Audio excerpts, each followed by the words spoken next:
Hello students, today's question is read the given statements and select the correct option.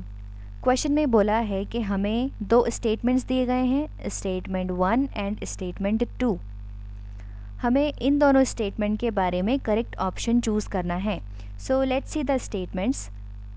First, up to morula stage the cells divide without any increase in size.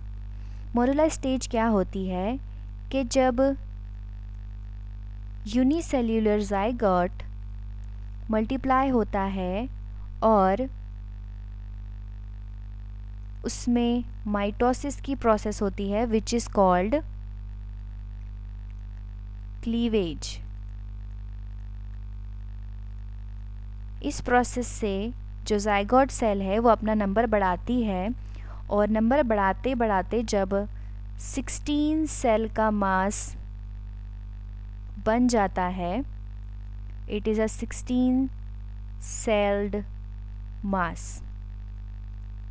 it will be called morula at this stage। ठीक है, सो 16 celled mass कहलाता है morula. सो इसमें क्या बोला है कि statement में कि मोरुला स्टेज में जो सेल्स डिवाइड होते हैं वो विदाउट सेल के साइज़ इंक्रीज़ के होते हैं, मतलब इस डिवीज़न में सेल साइज़ इंक्रीज़ नहीं होता है। सो ये स्टेटमेंट सही है, इसमें सेल का साइज़ इंक्रीज़ नहीं होता है in the cleavage process of zygote. Statement 2, cell division convert unicellular zygote into a multicellular embryo. So हमने देखा कि ज़ाइगोट एक सिंगल सेल था जो डिवाइड होके, जिसमें माइटोसिस होके वो मल्टी सेल्यूलर मास बन चुका है जो कि फर्दर बनाएगा एम्ब्रियो। सो ये स्टेटमेंट भी सही है। Now let's see the options. Option A, both statements 1 and 2 are correct. So हमने अभी चेक किए हैं statements, they both are correct.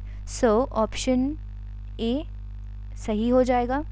Option B, statement 1 is correct but statement 2 is incorrect. So ये option incorrect है about the statements. C, option 1 is incorrect. So ये option भी incorrect है because 1 is correct. D, both statements 1 and 2 are incorrect. So it is also incorrect option क्योंकि दोनों statements correct है। So option A is the correct answer for this question. I hope आपको समझ आया होगा। Thank you.